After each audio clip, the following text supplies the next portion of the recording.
নমস্কার, পূজা কিচেন ব্লগে আপনাদের স্বাগত জানাই। আবারও হাজির হলাম একটা নতুন রেসিপি নিয়ে। আর এখানে কিন্তু ছেলে কোনো মতে কুমড়ো দেবে না বলছে, তো আজকে শেয়ার করব ঘরোয়া পদ্ধতিতে কুমড়ো দিয়ে ছোলা যেভাবে রান্না করা হয় সেটাই কিন্তু আজকে শেয়ার করব। আর এখানে কুমড়োগুলো ডোমো ডোমো করে আমি কিন্তু কেটে ফেলেছি।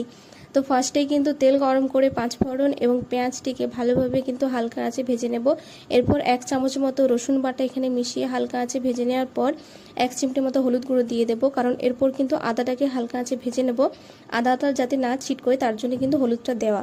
এরপর গুঁড়ো মশলা, হলুদ, লঙ্কা, জিরে এবং গরম মশলা ও তার সাথে অল্প মতো চিনি এখানে আমি মিক্স করে দিলাম এবং ভালোভাবে একটু জল দিয়ে এটাকে আমি কষিয়ে নেব। ঢাকা দিয়ে 2 সেকেন্ড মতো কিন্তু মশলাটাকে ভালোভাবে একটু ফুটিয়ে নেব। এবার কেটে রাখা কুমড়ো ও ছোলাগুলো কিন্তু আমি দিয়ে দিচ্ছি। এরপর স্বাদ মতো লবণ দিয়ে দেব এবং ভালোভাবে কিন্তু আমি মশলার সাথে কুমড়োটাকে মাখিয়ে নিচ্ছি। এবার এখানে পরিমাণ মতো জল দিয়ে আমি ভালোভাবে সবজিটাকে সেদ্ধ করে নেব। কিছুক্ষণ পর ঢাকনা খুলে দেখে নেব সবজিটা সিদ্ধ হয়েছে কিনা। একটা খুন্তির সাহায্যে আমি সবজিটা চেক করে নিলাম, একদম সেদ্ধ হয়ে গেছে। এবার ভালোভাবে এটাকে ঘেটে ভালোভাবে তরকারিটা কিন্তু নাড়াচাড়া করে নেব। একদম রেডি কুমড়োর ঘ্যাট। তো রুটির সাথে এবং গরম ভাতের সাথে তোমাদের যেটা পছন্দ সেটার সাথে কিন্তু সার্ভ করতে পারো এই গরম গরম কুমড়ো দিয়ে ছোলার ঘরের রান্না।